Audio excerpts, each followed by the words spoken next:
All right, I'd like to welcome Paddy Miller all the way from England to We Are Soccer.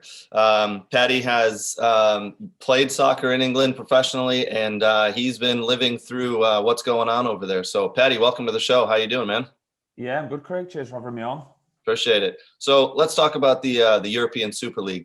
Obviously, you're in England at the moment. How is it over there? What's going on? What can you tell us? To put it briefly, it's crazy, to be fair. I think you'll have seen, obviously, a lot of it on TV with Gary Neville and Jamie Carragher and people like that kind of spearheading it when it got announced. But the supporters have not taken it well at all. And it isn't just the supporters of the six clubs involved here. I think it's everyone. I think everyone kind of put rivalries aside. I've seen Liverpool fans down at Ellen Road, for example, and things like that. And I think it was sort of thing as rivalries don't really matter. It was more of a football community to try and keep the pyramid intact. I think it's one of those things. If it went ahead, it would affect the entire football pyramid here in England, not just the Premier League, but it affects all the money that filters down to the League One, League Two, even into non-league.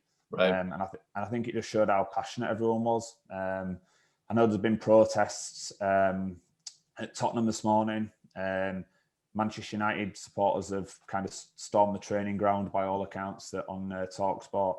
Personally, I don't think that's the right way to go about it in terms of storming the training ground. I think if you want to make your voice known, do it in a positive way, a peaceful way outside the stadium. But storming training grounds, effectively, it's not the management's fault. It's not the players' fault. I think if you spoke to 99% of players, they don't want it to happen. Right. So for me, that's probably not the best way to go about it.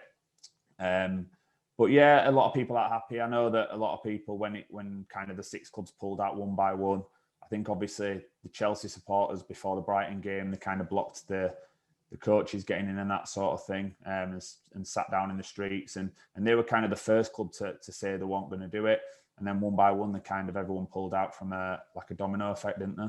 Yep, exactly. And two things I want to hit on there. One, you're right. This is the first thing I've ever seen that all the supporters have come together from all the different clubs. Right? We usually against each other, but for once, the football world, the soccer world came together and decided that this isn't a good idea and it needs to stop. And it was pretty quick too.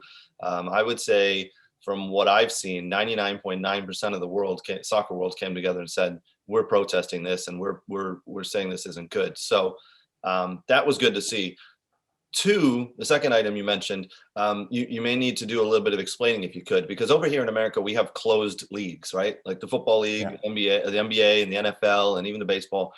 There's no promotion and relegation. So people over here don't quite understand what's going on with that. Can you explain to us what how the money would have been affected as the pyramid working its way down, just briefly?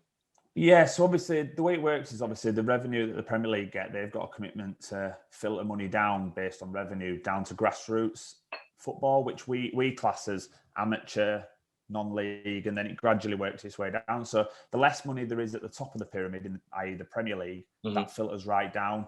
So there'd be less money for everyone. And at the end of the day, a lot of clubs would go bust. They rely on this sort of money coming through. But here in England, primarily the big issue was the integrity of the football league here. In England, we have a system where it's earned. So whether you win the league below, you get promoted, you get relegated. That's the way it works. If you're the worst performing team, effectively, it gives people hope that the team can be, like, let's be honest, are we going to see Leeds or Aston Villa win the Premier League in the next couple of years? Probably not. Yeah. But at the start of every season, you can have a dream, can't you? Look at Leicester City a few years ago. I think it got to a stage where everyone who wasn't a top three team wanted Leicester City to win the league, and we're kind of rooting for them, really. Absolutely. And that's what it is, right? That's what it is. It's the dream. I mean, every season that kicks off, you go, this could be our year. And I mean, this is season specifically, Villa started out in the first 10 games. I think they won 6 or 7 of them. And we're in 4th position after, 2 months. And all Villa fans are going, what's happening here? This is brilliant. Yeah. We've got a chance. And things even out over the course of 38 games, right? So you're right. That's the dream. And but again, here Americans don't quite understand it, but they're starting to understand. If they know soccer, they understand it, but non-soccer people here don't understand. Um, so yeah, it would have affected a lot of leagues in England. It would have affected a lot of leagues around the world, in Europe, right? With Spain kind of functioning the same way, Italy functioning the same way, and that closed Super League just it wouldn't have been competitive every year. I think the first 2 or 3 years would have been competitive, and after that would have been garbage, and I wouldn't have wanted to watch it. But that's just me.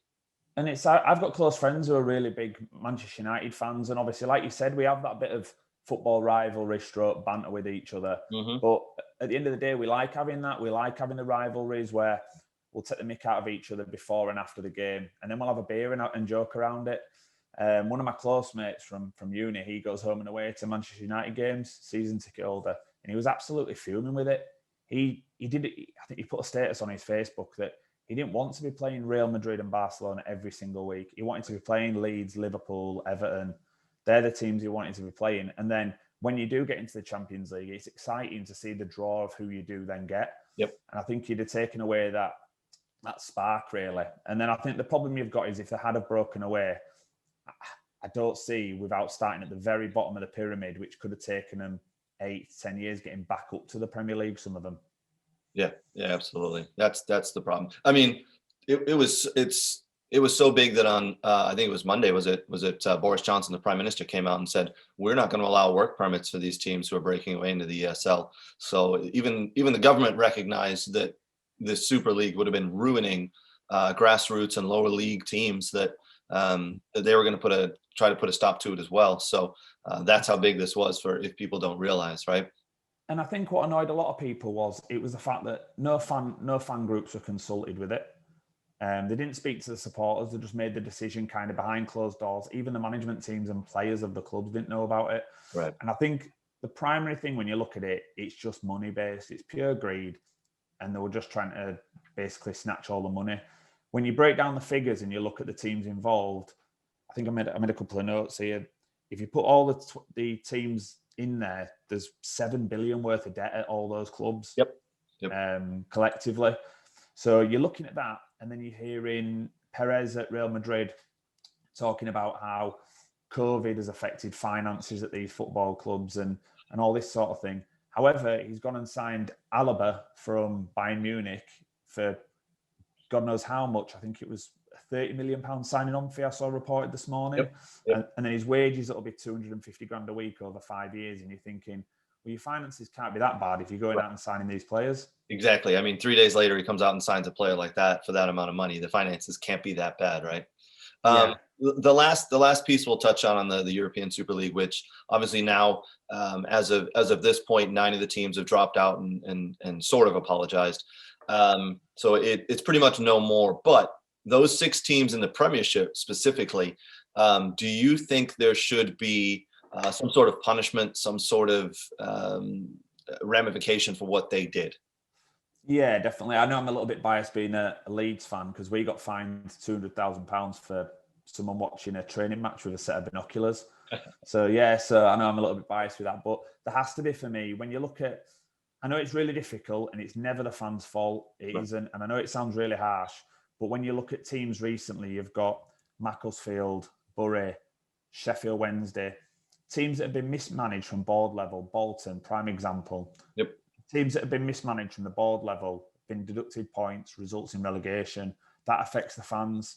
So I know it affects the fans in this sense, but there needs to be consistency to prevent these teams trying to do another breakaway in 3 or 4 years just to get something that they want. Agreed. And I think for me personally, I would want to see a points deduction purely because it's consistency with every football club here in England of how previous things have happened. But I also think there needs to be a ban on Europe for a season or 2 from these teams. They've tried to do a bit of a power grab, and I just don't think it's right. They've tried to hold everyone kind of to ransom with what's gone on. And I don't mind if, for example, I know with the league table, it sounds a bit biased now, but Leeds would probably finish 4th. So people will turn around and go, that's why you'd want that to happen. However, if Leeds didn't win another game for the rest of the season, I wouldn't personally be bothered. If Aston Villa got in there, I'd rather see that team in there for a season who deserve to be in there, who have kept the integrity of the game throughout for me. I like that idea, because even if you find those teams, let's say you find them 100 million pounds, that's nothing to those owners. They're billionaires, right? That's like finding you and me $50. I mean, oh great, here it is. No, not a big deal. Like we just said, Real Madrid just went out and signed a player, and they're not going to pay the guy 250, thousand pounds, 300,000 pounds a week. That's nothing. So for the Premiership teams to be fined, it's nothing. I like the points deduction because it's consistent with other we'll call it penalties, right? Or mess ups that other clubs have had over the years. A points deduction to start the upcoming 21-22 season is probably a good way to go. I hadn't personally thought about banning them from Europe for a year, and that's what would really hurt. I like that idea. I think that's a great idea. Yeah, I mean, Man City, Man United, Tottenham, Arsenal, Chelsea, Liverpool. You're not in Europe for a year, and I think that'd be a great idea. Whether that can hold up, whether it could be this year, we'll see. I like that. We'll see if that happens. We'll see if there are any ramifications from this. Hopefully there's something, because they need to really be taught a lesson here, because you're right. Mismanagement of a club, when a club goes into administration, and we've seen it before, they're docked points the following season, or immediately 10 points usually. This is a bigger deal than that. And it was mismanagement from the top level. So these owners need to be punished. Yeah, and it was another strange one on a lighter note was when I saw Tottenham in the list. They've not won a league title since 1961, I think I saw. Yeah. So I don't understand that one. The rest of the teams you can probably make a case for. Yeah. Arsenal quite loosely in recent years, but obviously previously there were the Invincibles and a good side. But it wasn't, for me, when they were putting this league together, if Bayern Munich aren't in that list, it's not a European Super League. Absolutely. If Bayern Munich and PSG aren't in that list, then what's the point? You got a club, you've got a league without 3 or 4 of the best clubs in the world in it. That's not going to work. So I personally think that the European Super League, they had that 12, and they were slowly going to try to convince Bayern, Borussia, and PSG to head into it. But good for those 3 clubs for standing pat and not doing it. I think there was Porto as well, wasn't there, that declined it? That was the other one that was rumored. Yeah. So let's jump from there, because if the European Super League had come off, the lower level clubs, the lower level players, the grassroots players would have been affected. You had a bit of a playing career, so why don't you go ahead and tell us about your career over there, that you the level you played at, and kind of just walk us through how that would have been, I don't want to say how the ESL, if it come up, would have affected those clubs, but let's just kind of walk into it if we could. Yeah, so I was lucky. I had a good non-league semi-professional playing career in England. Started off, came in through a team called Farsley that now compete in the Conference North level. Came through their kind of academy, and then we're pretty young, 16, 17, and then went off to play for a team called Yorkshire Amateurs. They were like the probably lowest level semi-pro team, but I just thought it'd be a good opportunity. I knew a lot of the players, just to kind of gain experience playing against men and a bit more physical side to the game, and get kicked around a bit here in the non-league. Yeah. And then played against Scarborough as up front, scored, and then from then Scarborough were kind of interested in me going there, so I went there pre-season, and Scarborough are a massive non-league club over here in England. Again, they were a club probably, I think about 15 years ago. They played Chelsea in the FA Cup. They were full-time professional. Again, due to finances, ended up going bankrupt and had to start going through the non-league system. So did well with them, won the league with Scarborough, was there a few years. Then moved back to Farsley, step up, and then played at Farsley, ended up captaining Farsley Celtic, and then moved to a team in Manchester called Leeds United, which is the shirt behind me on the wall. Had an unbelievable time there. I was made captain straight away. First season I was there, I came in kind of the January time, and then we went on a good run, just missed out on the playoffs. Second season, big recruitment by the board and managers, and the target was to get promoted. Have a little bit of a cup run, didn't really think we'd go on a cup run, the league with a priority, and that season ended up going on a cup run. We had to go through the qualifying rounds of the FA Cup. I think we had to win 5 games. Got to the first round proper. We drew against MK Dons that were in League One. Yep. So I think they were probably at the time 4 or 5 leagues ahead of us. But it was also then selected to be the BBC Friday night game live here in the UK. So it was the first game of the FA Cup that season on TV. So sellout crowd. I think there were 3,000 or 4,000 at the game because we drew them at home, which was brilliant. Yep. And then obviously the viewing figures and things like that. And it was a really good day. We got beat 4-0 in the end. Really tough game, to be fair. I think because our pitch was a 4G pitch. Okay. So we always have a bit of a joke here in England where if a non-league team draws a professional team, you leave the grass, get a tractor on it so they can't pass the ball around. But yeah, I think our pitch probably suited them a little bit more than us. But yeah, we were brilliant. Yeah, fantastic for the club. And then that same season, we got promoted as well. So all in all, it was a really good season. And then I moved to a team called Tadcaster, who I'd previously played for as well. And then again, that same season, just missed out on the playoffs. And then on my final game, bear in mind, I was a centre half. I'd announced my retirement in the February time. Only 29, so still pretty young when I was retiring. It was just big commitment with work, travelling around the country and things like that. Yep. And then on my final game, I scored a hat-trick in the first half as a centre half. So it's quite an accomplishment to get up and do that from the centre half position. That's crazy. Yeah, 2 of them were penalties, so quite lucky. But I take it. So when I was going home with a match ball on my last ever game, I was happy with that, and I knew it was the right time to kind of bow out. Do you still play? Do you kick it around at all a little bit with some mates? Go out and 6-a-side or anything like that? Not really. I sometimes play 5-a-side with my mates, that sort of thing. Yeah. I still get managers in non-league getting in touch, seeing if I want to come out of retirement, because I'm only 31 still. Right. Keep fit. I go running every day. A couple of weeks ago, I had an offer from a team in the Conference North, which is like the same league as like York City and teams like that. So there's some full-time teams in that league. But I'll be perfectly honest, I don't miss the playing side. You just kind of miss the dressing room and the car journeys and the coach journeys with the lads. But kind of got into a bit like yourself, got into a bit of the media stuff. I was doing a Leeds United podcast here called Talking Shut Through Lockdown. Yep. Now work's picked up again, so I've kind of stepped away from doing that, and hopefully be able to go back to Ellen Road watching the games and stuff soon.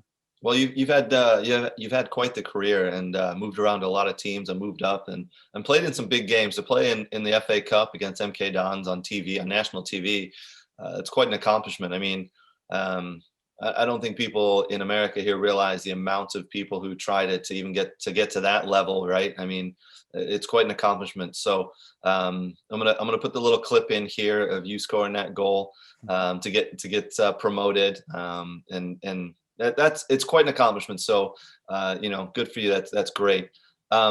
With that being said, obviously you've retired now. You're working in the media, but you're also able now to follow Leeds a little bit. So tell us your fandom to Leeds and how that came about, and then let's talk about Leeds for a couple of minutes in the Premiership and their position. Yeah, so obviously born and raised in Leeds. Dad and older brother, massive Leeds fans. My whole family's Leeds. And it was one of them where I went to my first ever game in '96. I'll never forget it, Crystal Palace at home. Rod Wallace scored 1-0. And ever since that day when I walked in Ellen Road, as you know, when you go to Villa Park, as soon as you walk into the stadium, that's it. You're a fan for life, kind of. Then when you go to your home team stadium and who you support and that sort of thing. And obviously you've got family who are massive Aston Villa fans, so you kind of know that feeling. Yep. And then, I had a season ticket then for 10 years. And then I was playing for Leeds City Boys for 2 years, so I became a ball boy for 2 years at Ellen Road. Wow, nice. So that was pretty cool. And then when I started playing, then it was difficult to get to games on a Saturday. Midweek games I used to try and get to if we weren't playing or training on a Tuesday, so I went to as many as I could really. But there tended to be like cup fixtures during the week that were rescheduled, or if there was a one on Sky, I'd be able to get to it and that sort of thing. And then obviously retired and timed it kind of perfectly with the Bielsa revolution, so it just kind of took off. Yeah, I mean, so a lot of the folks here that I know who know soccer, they know Leeds from back, getting into the Champions League and having a great team back in the year, was that 20 years ago now? But they don't know really what happened with the fallout and the dropping down the leagues. But It's been very good to see, very fun to watch Leeds build back up, and they probably should have been in the Premiership a few years ago, right? They missed out through some bad luck here and there, but I think the timing is right now because obviously, as we see, what are they in ninth today as it sits? I think we're 10th at the minute, aren't we? Okay. 10th, yeah. I mean, so there was from the first game this season, there was no doubt you guys were going to be safe. Just the way you play, it's fun to watch, and you've got a good team. That is Bielsa has built a good team, and it's fun to watch. It's I'd rather watch them play anybody compared to Chelsea play someone. Chelsea are boring football, so it's fun to watch Leeds play.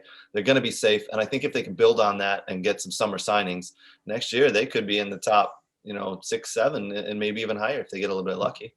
Yeah, hopefully, yeah. And I think it's one of those things, like you said, obviously, I remember the Champions League nights versus Barcelona at home. I'll never forget AC Milan beating them 1-0 at home with Lee Boyer scoring. It was absolutely raining. It was like a monsoon. Lee Boyer scored 89th minute. Dida dropped it in the net.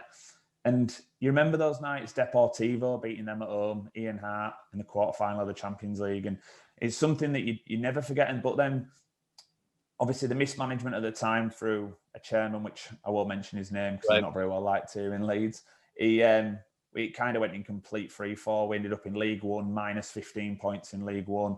And we've had some absolutely appalling chairmen. I think we must be the only club where we can get bought out by people poorer than the people we had previously. It just happened every year. And then, obviously, Andrea Radrizzani took us over, installed Victor Orta as director of football, Angus Kinnear as chief executive, and then they brought, obviously, Bielsa in. And I think 90%, 99% of Leeds fans, we'd never heard of Bielsa. And it was one of those where I think a lot of people, in South America loved him.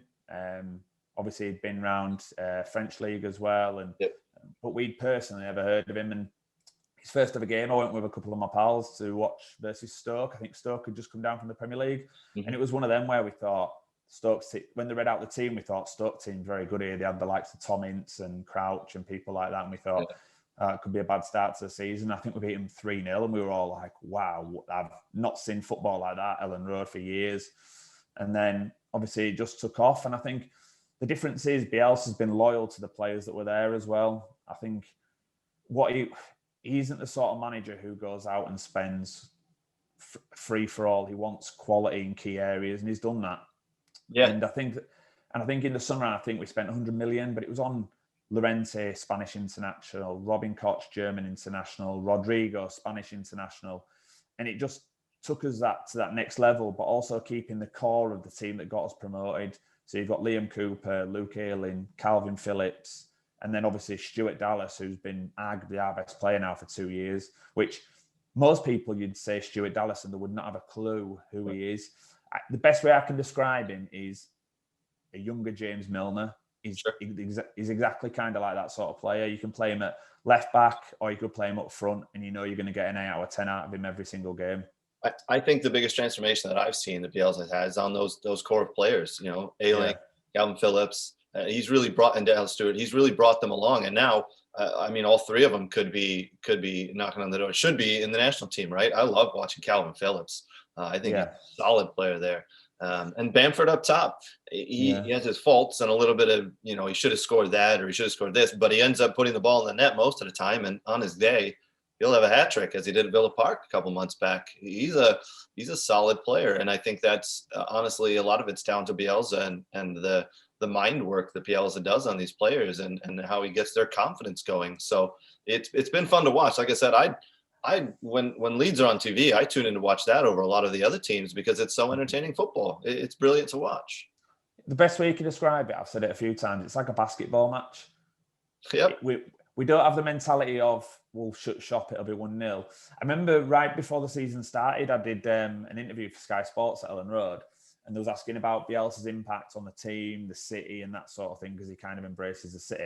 Mm-hmm. And I said, I personally felt that we'd finished kind of around the 12th position. But I said we'll not change our style of play. No matter who we're playing against, we'll go for it. And obviously it's that because that's Bielsa's mentality. And you've only got to look at our record: scored 50, conceded 50. Yep. And people complain, like you see media outlets saying Leeds need to be tighter at the back if they're going to step up to the next level. We don't. What we'll do is we'll add more quality that can play Bielsa's methods, which will result in it. If you look at the last 5 fixtures, I'm looking at the last 5 games, and we have drawn with Chelsea, beaten Manchester City, drawn with Liverpool. How many newly promoted teams will go there and do that? None. Not many, because we'll give it a go. Possession stats v Liverpool, we had 64% possession against Liverpool. Yeah, I mean, it's phenomenal, the possession you have and the chances you create. And yes, because you get forward and because you bomb players forward, you're going to have gaps in the back. But you're right, it's a basketball game. It's up and down, and it's got to be exhausting to be a Leeds player. I got to be honest. It's exhausting to watch. It's fun. But it is exhausting to watch. There's some, because you have your bad days as well with that style. We went to Old Trafford and got beat 6-2. Yep. And we accept that we'll have days like that. It just was worse because it happened against United. That and at the Emirates, right? I think that was 4-2, I believe it was. Yeah. So but it's better than what it was. I mean, it's better than being in League One and down in the Championship. So you'll take it, and it's entertaining football, and I'm assuming you'll gladly pay for that, right? Yeah, definitely. Because, like I said, it's sports and entertainment as well. Yep. And I cannot honestly say, hand on heart, I've never gone to a Leeds home or away game under Bielsa and ever come away and gone, they've not give it everything. Because the team are so fit, and that's all he demands is just the work ethic, and you see it. So some games we might get beat, but you can never go, they haven't tried. And that's all you want as a football fan, isn't it, at the end of the day? Absolutely. That's all you can ask for, is your team to go out and try and put in 100% effort. Well, we could literally sit here and talk all day. I'm going to concede to you that I believe Leeds will finish above Villa this season. And then it's down to the summer of who can bring in a little bit more quality to help for next year. But it's been fun to watch, and I look forward to watching Villa and Leeds play next season in the Premiership, where they both belong. And hopefully, with a little bit of luck, they could both be up in that top 6. You never know. That's part of football, and that's part of dreaming, right? You never know what can happen. It. And I know there's obviously rivalries and things like that, but you've got to look at the likes of Dean Smith. The job he's done at Villa, he's done really, really well. And I personally think if Grealish hadn't been injured, you'd have made Europe. I think you'd have probably got the top 6, top 7 if Grealish were fit. I just think he's such a massive loss for you. He is. He's a terrible loss, and I mean, we hear every week he's back, he's training, but it's been 8 weeks in a row now. So who knows what's going on there? He probably has some muscle injury or a ligament injury that just isn't healing correctly, but hopefully he's back soon enough. Well, Paddy, I appreciate the time. It's been fun. We'll have to get you back on before the end of the season here. We'll talk about, where the teams have finished up and how it's going to look for the summer. And then maybe in the summer, we'll get you on to do a little bit of reporting on some of the transfers and speculation that's happening over there in England for us. Yeah, sounds good, mate. Thanks a lot for having me on. I appreciate it. I'll get some Leeds United memorabilia sent up for your background there, mate. We'll see. You might get lost. You might get lost in the post. We'll see. All right, buddy. I appreciate it, and we'll talk soon. Thanks again. Take care, mate.